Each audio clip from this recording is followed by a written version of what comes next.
ભાવનગરના ભોલે બાબાના ભક્તો માટે સતત ચોથા વર્ષે કાવડ યાત્રાનું આયોજન। 5000 થી વધુ કાવડ યાત્રીઓ સાથે મોટી સંખ્યામાં શિવ ભક્તો યાત્રામાં જોડાશે।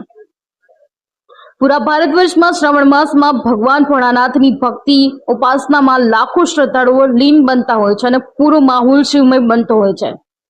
ત્યારે છેલ્લા 4 વર્ષથી ભાવનગર શહેરમાં પણ કાવડ યાત્રા સમિતિ દ્વારા ભાવનગરથી પૌરાણિક નિષ્કલંક મહાદેવ સુધી કાવડ યાત્રાનું સુંદર આયોજન કરવામાં આવે છે।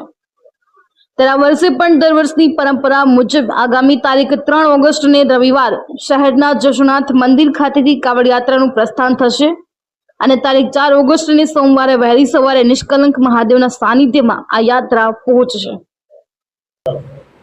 નમસ્કાર, હર હર મહાદેવ। આજે ખૂબ આનંદ સાથે આપણે જાહેરાત કરીએ છીએ નિષ્કલંક કાવડ યાત્રાની। નિષ્કલંક કાવડ યાત્રાનું આ ચોથું વર્ષ છે। પવિત્ર શ્રાવણ માસની અંદર આ કાવડ યાત્રા આખા દેશમાં પ્રસ્થાન કરતી હોય છે। તેના જ ભાગરૂપે ગુજરાતમાં પણ આપણે આ કાવડ યાત્રાનું આ સફળ ચોથું આયોજન કરવા જઈ રહ્યા છે।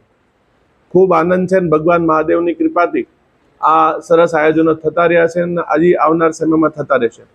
ભાવનગરની પ્રજા અને શિવ ભક્તો કાવડ યાત્રાનો લાભ લઈ શકે તેવા ઉદ્દેશથી આવનાર 3 ઓગસ્ટ 2025 રવિવારના રોજ પ્રાચીન જશોનાથ મહાદેવ મંદિરથી યાત્રા પ્રસ્થાન કરશે સાંજે 4 કલાકે અને પગપાળા કરીને તમામ કાવડ યાત્રી નિષ્કલંક મહાદેવ સુધી પહોંચશે અને શ્રાવણના સોમવારના દિવસે यहाँ जल अभिषेक થશે ભગવાન શિવજીનું।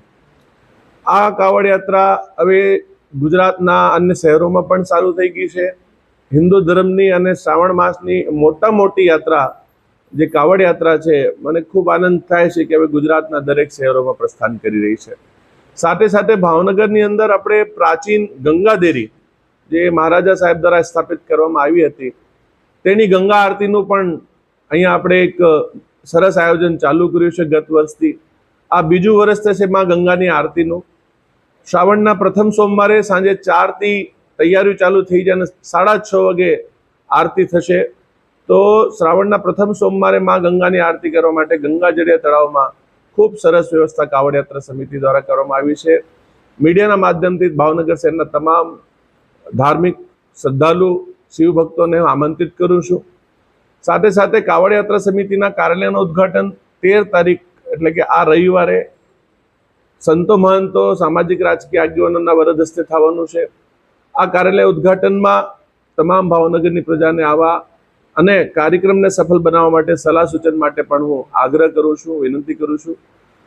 શ્રાવણ માસના પવિત્ર માહમાં જે કાવડ યાત્રા નિષ્કલંક કાવડ યાત્રા આપણી પ્રસ્થાન કરે છે તેને યાત્રામાં જોડાવાથી કાવડ યાત્રામાં જોડાવાથી એક અશ્વમેઘ યજ્ઞ જેટલું પુણ્ય પ્રાપ્ત થતું હોય છે।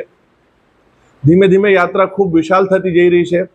અહીંયાથી આપણે ગંગાજળ લઈને નિષ્કલંક મહાદેવ સુધી પહોંચીએ છીએ તો ખૂબ ધામધૂમથી રસ્તાઓ પર વિવિધ જગ્યા વિવિધ સંસ્થાઓ દ્વારા યાત્રાનું સન્માન કરવામાં આવે, પ્રસાદી વિતરણ કરવામાં આવે છે। એ તમામ લોકોનો હું ખૂબ આભારી છું અને આ વખતે પણ આ લોકોને તમામ ધાર્મિક શ્રદ્ધાળુઓને વિનંતી કરું છું કે આવી રીતે કાવડ યાત્રાની સરસ મજાની તૈયારીઓમાં જોડાઈ જાય અને પોતપોતાના રજીસ્ટ્રેશન પણ અહીંયા કાવડ યાત્રા સમિતિ કાર્યાલય કરી જાય। આપ સૌ શિવ ભક્તોને આ કાવડ યાત્રામાં જોડાવા ભાવભર્યું આમંત્રણ આપું છું। હર હર મહાદેવ।